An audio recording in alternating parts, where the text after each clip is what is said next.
So what is the built environment? It's a fairly broad category, and what it really suggests is that it is any man-made structure, anything built by humans, anything that was created by people. We can be looking at buildings or bridges.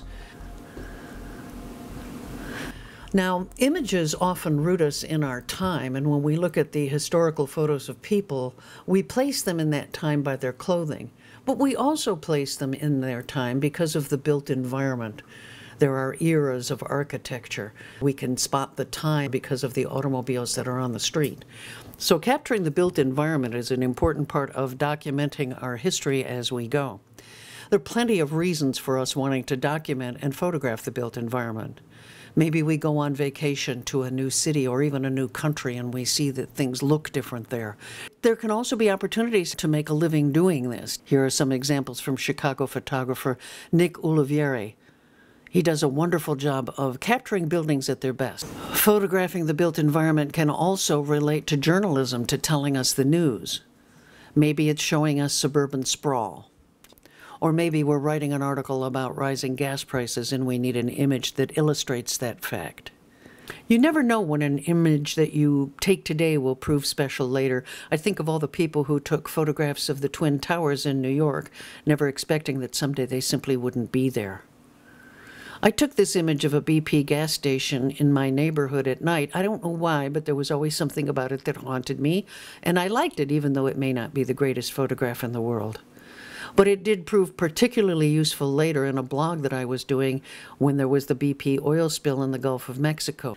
Sometimes it's showing us the dark side of things, for example, the dark side of progress.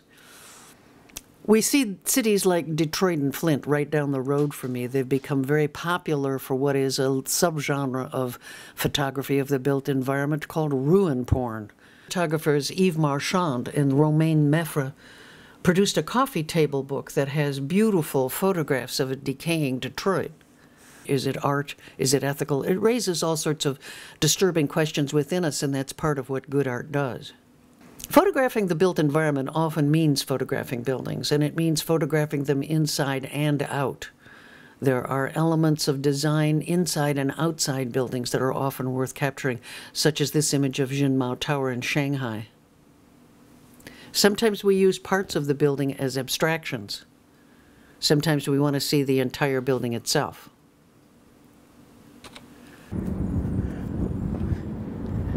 I'm standing here in front of the Eli Broad Museum on the campus of Michigan State University. This is the new museum that was designed by international architectural superstar Zaha Hadid. This multi-million-dollar building is likely to be photographed by literally thousands of people over decades. The challenge for me is how can I make my images stand out, especially since I might not have as many lenses as some of the other guys. The challenge, of course, is that you can ask people to come closer when you're photographing them, but it's awfully hard to do that with a building. So when you want to photograph the entire thing, you often need to have an array of lenses. Clearly, you're going to need a wide-angle lens to capture the entirety of a building, particularly if it's located in a tight space. When you want detail, maybe of a light fixture that's quite a distance above your head, you may need a telephoto lens to be able to sort of pull it down to you. The challenge when you're using lenses outside of normal focal length, of course, is that you can get that barrel lens distortion problem. As you can see in this picture that I took outside of the Broad Museum, it looks like this light pole at the left is actually propping up part of the building. Of course, it is nowhere near the building, really.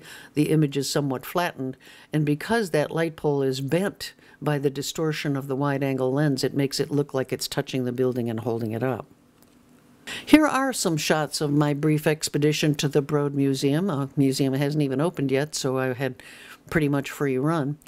Here are some done with my wide-angle zoom. The zoom on my wide angle goes all the way down to 16 millimeters up to 35.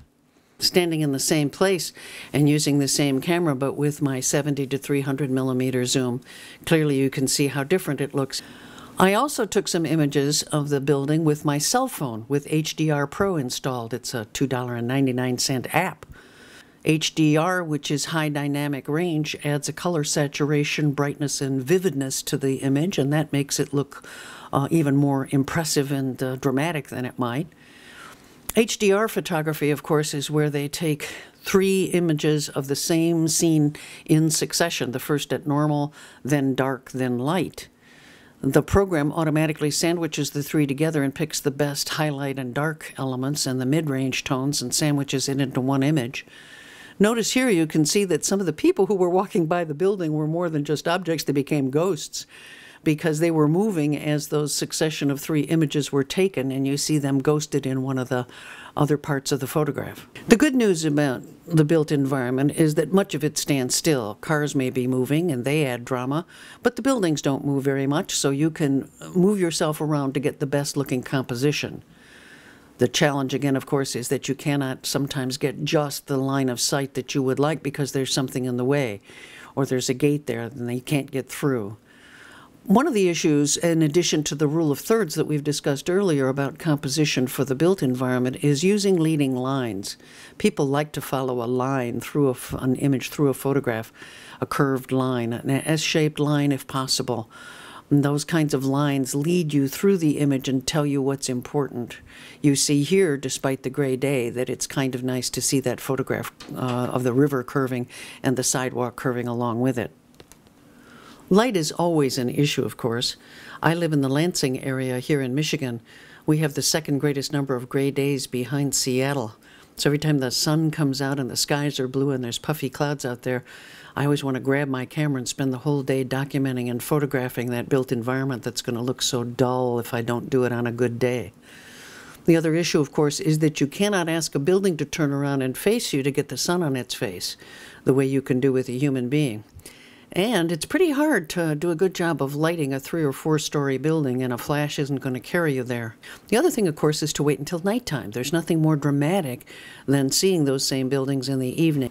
I also suggest desaturating some of your color photos and taking a look at your photography in black and white. Sometimes that's the best way to see the building or to see the built environment. The other issue is that you can see whether you're photographing things properly and getting white whites and black blacks and all those nice tonal mid-ranges in between. One of my favorite pictures is the restoration and repurposing of the Accident Fund building here in Lansing. This is a historic building whose colorful facade was maintained. It's supposed to look like a lit candle. The bricks are darker at the bottom than they are at the top. Again, the humans that you see in this picture are treated more like props than they are as people.